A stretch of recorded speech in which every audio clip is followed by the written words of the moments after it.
Hi everyone, my name's Jen Campbell. I'm an author and a book reviewer, and I'm here today to talk to you about all the books I read in September.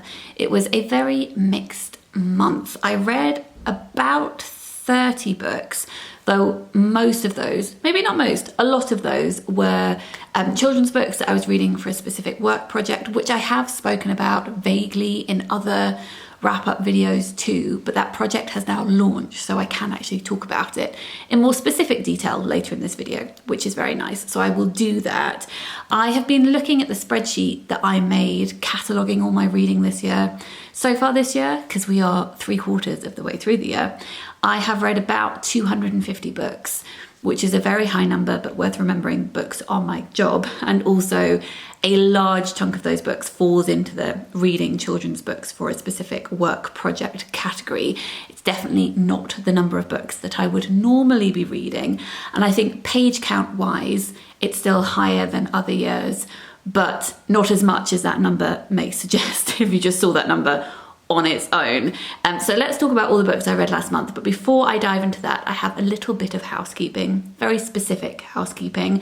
I'm doing a few online book events this week coming, so I just wanted to mention them in case any of you wanted to come along. These tie in with the release of my latest book, Please Do Not Touch This Exhibit, which came out last month. Thank you so much to those of you who have purchased a copy and have been reading. It spent several weeks in the Blackwell's bestseller list, which warmed my heart and was an unexpected surprise. So thank you very much.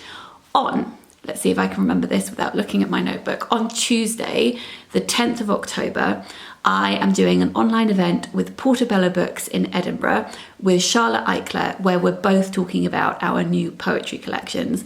Charlotte and I write about quite similar themes, so if you like my poetry, you will like her poetry. Free ticket options are available, or you can spend £3 and then redeem that against a book of your choice. I'll link that in the description box down below. Then on Wednesday in the evening, I am going to be reading along with a couple of other poets for the launch of this anthology, which I am part of. This is the Bi Plus Lines, an anthology of contemporary Bi Plus poets. So if you would like an evening of queer poetry, please do come along to that. And then on Sunday, the 15th of October, I am doing an event with the Durham Book Festival, along with Mary Jean Chan and Kit Fan, because all of our poetry collections are Poetry Book Society recommendations. So we are going to be talking about them. This one is actually a hybrid event, so it is in person and online. Kit and Mary Jean will be at Durham. I will be attending remotely on a screen, and I will list all of the accessibility information for these events in the description box down below as well. And I am working with the Durham Book Festival, not on this video, but I have created an edit of some of my most anticipated events for the Durham Book Festival, because I've got some really great ones. These ones, the ones I've selected, are all online because I will be attending remotely, as I'm sure many of you will be too. And they're events with Sheena Patel. You know I love her book, I'm a fan. And Jeanette Winterson, who's talking about her new collection of ghost stories. So I will link that in the description box down below if you want to check those out. With the Durham Book Festival, their online events, you have to purchase a ticket by the day of the event, but if you can't attend at the specific time it's streaming, the link is available for you to watch, I think, until the end of October. So yeah, I just wanted to mention that on here because I think that that would appeal to many of you as well. All right, housekeeping out of the way. Let's begin over here with one of my most anticipated releases of the year and what turned out to be one of my favourite books of the year, which was very exciting and also a big relief because you want books to live up to their expectations, right? I read, well, firstly, I should say what this is. This is Open Up by Thomas Morris. I read his debut book last year, which was called We Don't Know What We're Doing. And at that point, that book had been sitting on my shelf for 4 or 5 years, mainly because when I bought it, I was mostly into magical realist, fabulist fiction. And that particular book was realist short stories. And I just thought, I don't know, maybe not right now. And then I finally read it last year. And when I did, I berated myself and thought, why on earth have I let it sit on my shelf, this gem of a book, for so long? But then again, reading a book is often about the time and place that we read it, and maybe I wouldn't have loved it so much if I didn't read it last year. Anyway, That's just to say that when this book came out last month, his latest one, Open Up, I thought, I'm not going to leave this sitting on my shelf for 4 or 5 years. And I didn't. And I read it straight away and I absolutely loved it. This is a collection of longer short stories. I think there are 5, if I remember correctly. Let me just double check. Yes, there are 5 stories in this book. His last book was about a cast of characters from a small town in Wales. This doesn't have that central pull, but what it does have is this linking effect. So each story seems to partly inform the next. It's very subtle and I appreciated that a lot. So the first story is about a young boy who's going to a football match with his dad. He doesn't see his dad very often and he's really feeling the weight of this. In fact, the first sentence of the book is, "It's been 3 months since they saw each other and Gareth wonders if his father will recognise him." It has this really aching quality to it where you want to scoop up this boy who clearly wants to have a day to remember with his father. He wants everything to go right. He doesn't want his parents to end up arguing. And he keeps making bargains with himself, thinking, if this happens, then everything will be fine. And I just had, I think, flashbacks to my childhood and me making bargains with myself. It really just spoke to me a lot. So that one is about a father-son relationship. And then the next story is also about a father-son relationship, but very much a flipped relationship to the first one. This second story is actually about a family of seahorses, which I was a little bit nervous about when I started reading because it's quite a departure for him. As I said, he writes realist short stories and it is written in a very matter-of-fact way. In fact, you forget that you're reading about seahorses. But what I loved about it is because of the way that seahorses live, it allowed for a really interesting discussion about gender roles within families. And I thought it was wonderful. There's also a story in here about a man who thinks that he's a vampire. It's a short story called Birthday Teeth because he's really wanting to get fangs for his birthday as a treat to himself.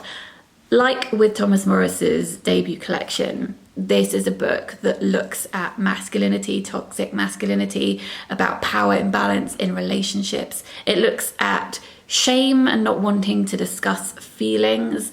And every sentence needs to be there, which allows you to very much feel submerged in every world that he has created. You don't feel distracted by anything that feels superfluous because nothing feels that way. I would recommend Open Up by Thomas Morris for fans of Max Porter. If you enjoy Max's writing, I think you will enjoy Thomas's too. Then I did a loosely themed reading vlog where I read Unsettling Books, and there was some mixed responses to these titles. I was really disappointed by Sheep's Clothing by Celia Dale. This was a book I had been really looking forward to because I read her book A Helping Hand last year.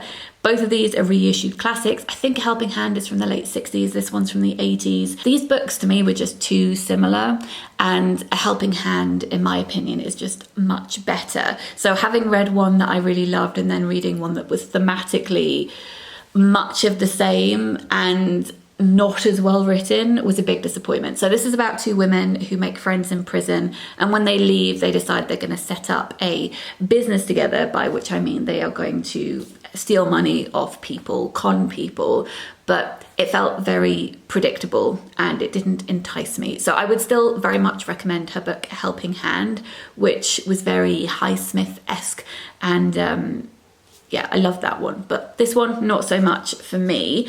I also read The Harpy by Megan Hunter.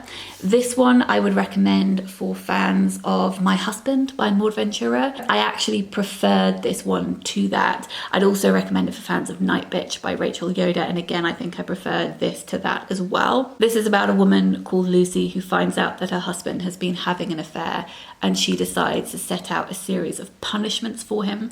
I listened to this one on audiobook and I thought the narration was brilliant. Would have liked a little bit more from the ending. I don't know if that makes me a sadist. I wish it could have been pushed a little bit further. So I couldn't call this one a new favourite, but I very much enjoyed the majority of this book. I did not enjoy Astral Season, Beastly Season by Tahi Saheti, which is translated from the Japanese by Kalo Almoni.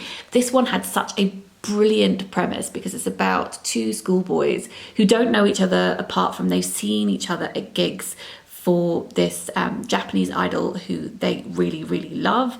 And then this woman is arrested because she's murdered her partner, and they come together to decide to help her get out of prison by committing crimes so that it looks like she didn't do the crime she has been accused of committing. It goes to very dark places and it is quite shocking, but I didn't feel like the writing could really carry off what the plot was attempting to do. It's very clumsy, very dialogue heavy as well, which made it feel very unbalanced. So not one that I would particularly recommend. I've read quite a few books this year about online culture, parasocial relationships and idols, and ones I would recommend over this one would be Idol Burning by Rinasamy, which is not as dark and twisted as this one, but does look at the pedestal that we can put people on and what happens if someone who we love in the public eye does something that we don't agree with, and how do we react to that. It also looks at how escapist writing fan fiction can be. And I would also recommend the Subtweet by Vivek Shraya, which is more about being a creator online and how people perceive you. That was one of my favorite books of the year, along with Idol Burning. In that themed reading vlog, I also read Sealed by Naomi Booth. This one is a very, very unsettling book, which is kind of set near the end of the world. There is a pandemic that is raging across the land, but it isn't a pandemic that we would particularly recognize because it's linked with body horror. So it is a disease which means that your body closes up, like skin grows over your eyes, your ears, your mouth, and you suffocate from the inside. It is very claustrophobic to read about, and the narrator of this book is a woman who is in her third trimester and she's moved out of the city to the countryside with her partner, who is awful. He is just the most infuriating character to read about. He gaslights her all the time. Credit to the writing in this book as to how rage-inducing it is, because he felt so believable and it was so infuriating. So she is in a very precarious situation. She's wanting to protect her unborn child. There are no regulations. No one knows what is happening. So yeah, if you would like to be very stressed, then I would recommend this book. Personally, as I said in the reading vlog, wouldn't really recommend it if you are pregnant, especially if you're in your third trimester, just because it is so stressful. Yeah, that one will definitely stay with me. And then I also read Ice by Anna Kavan, which I was so torn about because I think that the writing of this is so lyrical, ethereal. I don't know, it felt like I was watching a Miyazaki film a lot of the time. It's about a man who is trying to follow this sylph-like girl who he sees in the snow because the world has turned to ice, and he is chasing her across the ice. We don't quite know why. So the description of the snow, the world, the houses, very, as I said, ethereal, strange, wonderful to read about. But then when he is writing about this young girl, it's very male gaze heavy, and he fantasizes about doing not very nice things to her.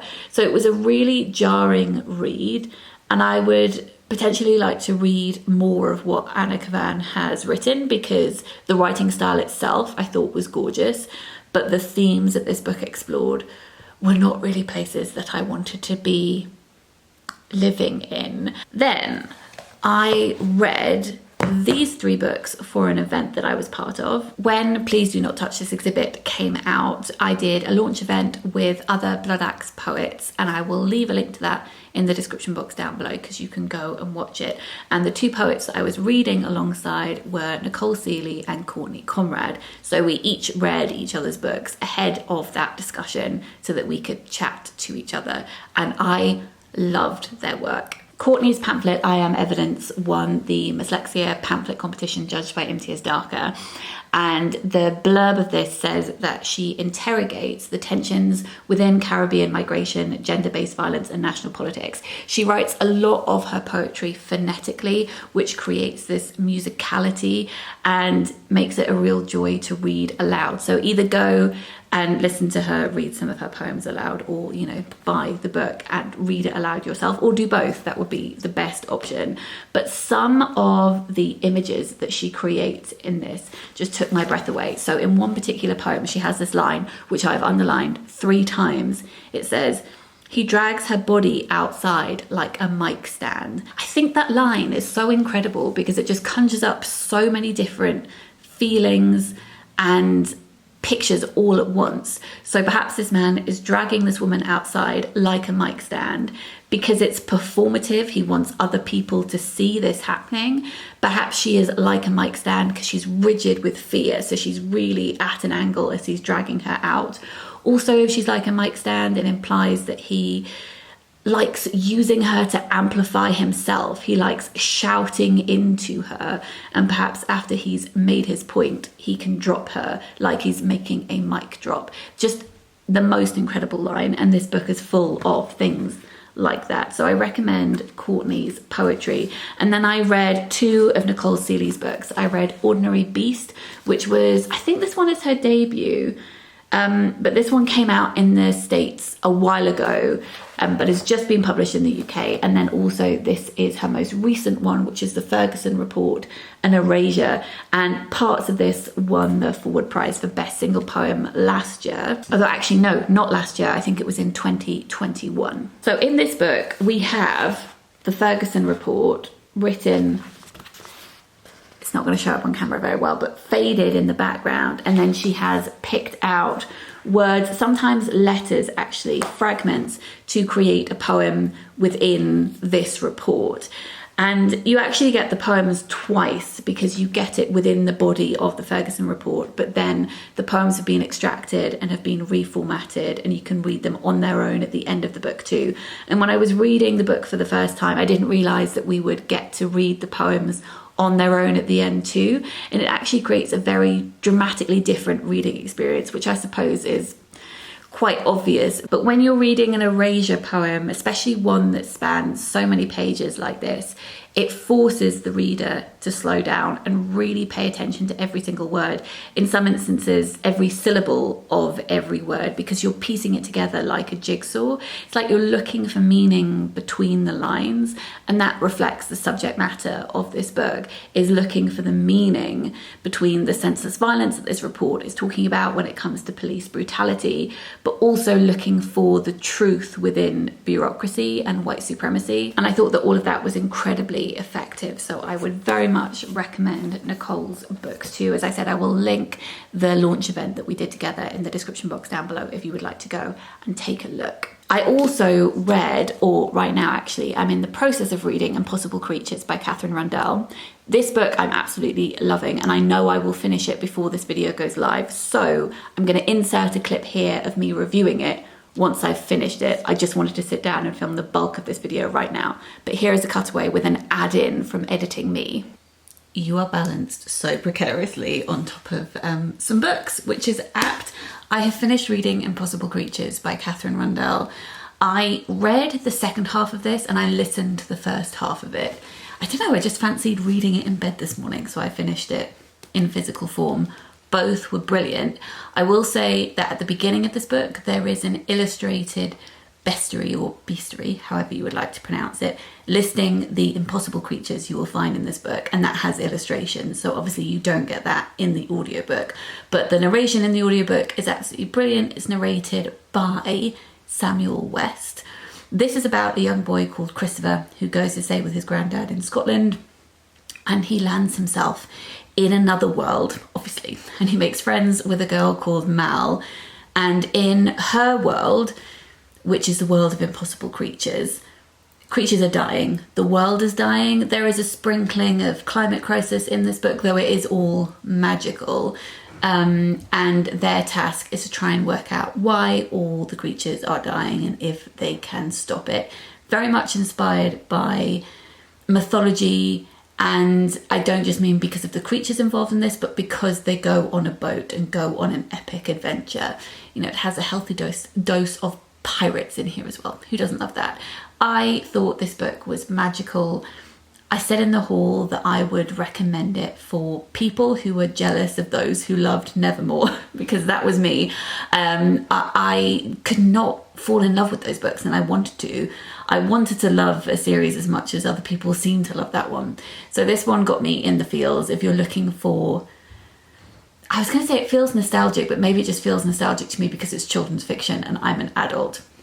But it does feel like a younger His Dark Materials kind of, if I had to compare to another book, which is not always helpful, but it's giving me the same emotions as that book did when I first read it when I was 11, 12. So would very much recommend this one. Another book that I loved in September was this. This is a non-fiction book called On Trampolining by Rebecca Perry. I have loved Rebecca's writing for so long. She is one of my favourite poets. And when poets write non-fiction, it just makes me so happy. It reminds me of Tiny Moons by Nina Minga Powell's. If you like poetic, fragmented, personal writing when it comes to non-fiction, then you need this in your life. Rebecca begins this book trying to remember a fairy tale she read when she was younger. She thinks it's possibly about a young girl and a beast or a boar who are walking through some woods. He goes off on a quest, tells her she must sit on this rock and not move, but she does move ever so slightly, and so she either turns to stone or to glass. She can't find this story anywhere online.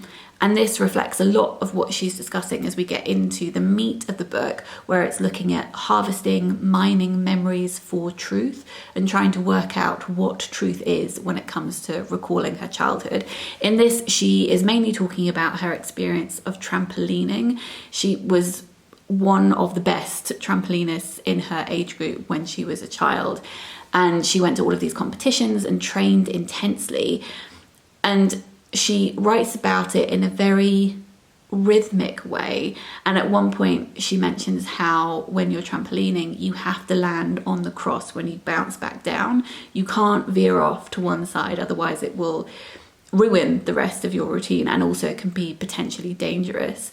And the way this book is written reflects that too, because she will bounce from subject matter to subject matter, but it's all thematically linked. So while you're up in the air thinking, wait, how does this relate to what you were just talking about before? By the time you reach the end of the paragraph, she'll have brought it back to where you were previously, and everything is sewn together and makes sense and feels very satisfying. So I really loved how the bounce of this book, the bounce between paragraphs, reflected the art of trampolining itself. If, as I mentioned, you enjoy Nina Minga Powell's nonfiction, you will like this. If you enjoy Maggie Nelson, you will like this. And if you like Lily Huang, then you will also really, really like this.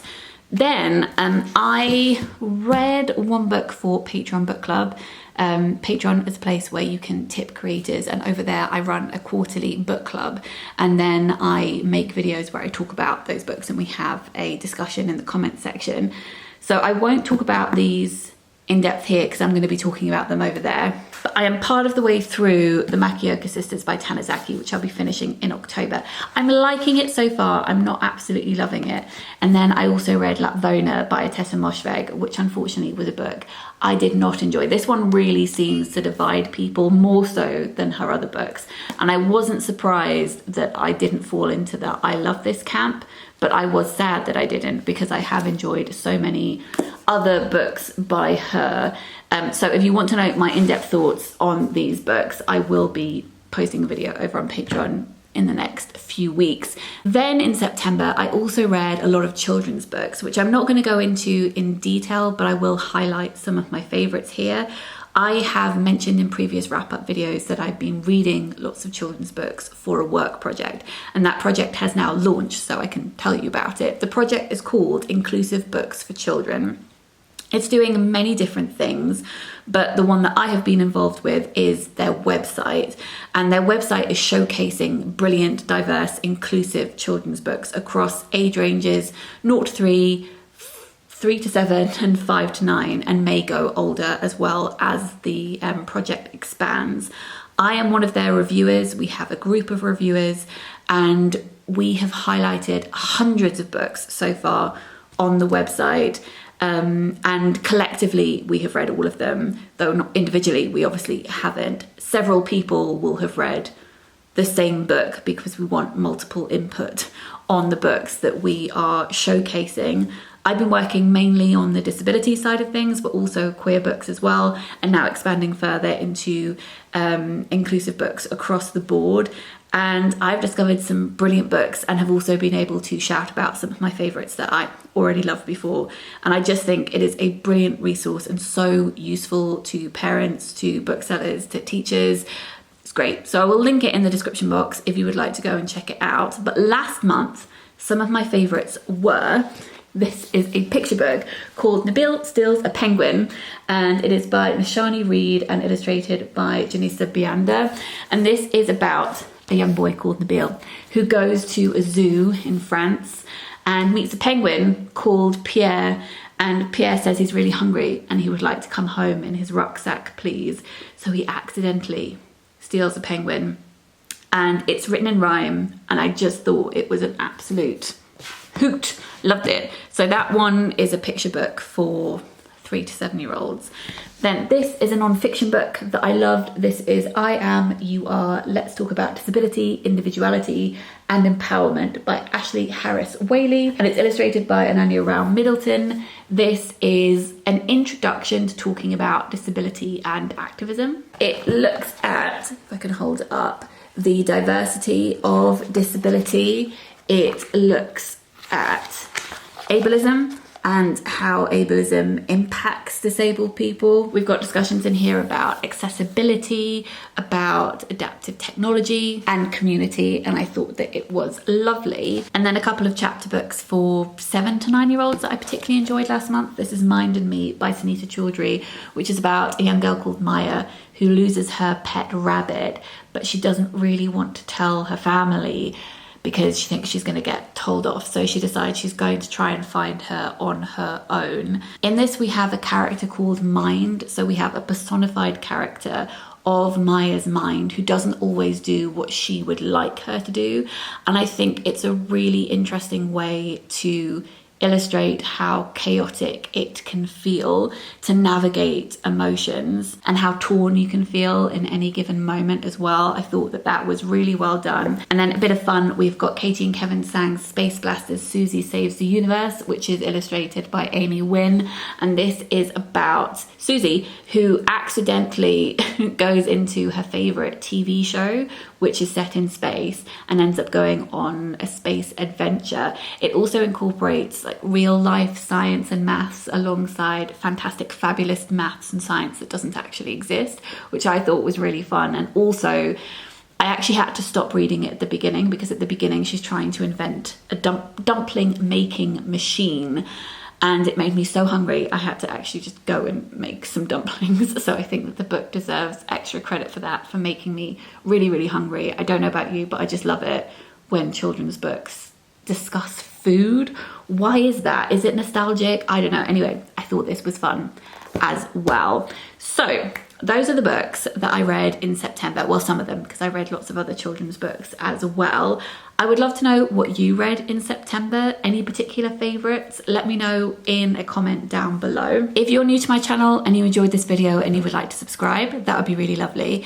And if you like my content and you would like to consider supporting me on Patreon, that'd be very kind. Patreon is a place where you can support creators, and support over there allows me to keep creating free content for you all on here, and also funds my time making these videos accessible by creating captions and all of that good stuff. I will list all the books in the description box, and I will also list the events that I mentioned at the beginning of this video. If you would like to come along to any of them virtually, that would be very lovely. So I hope to see some of you there. I will see you for another video next Sunday, and I'm sending lots of love. Bye.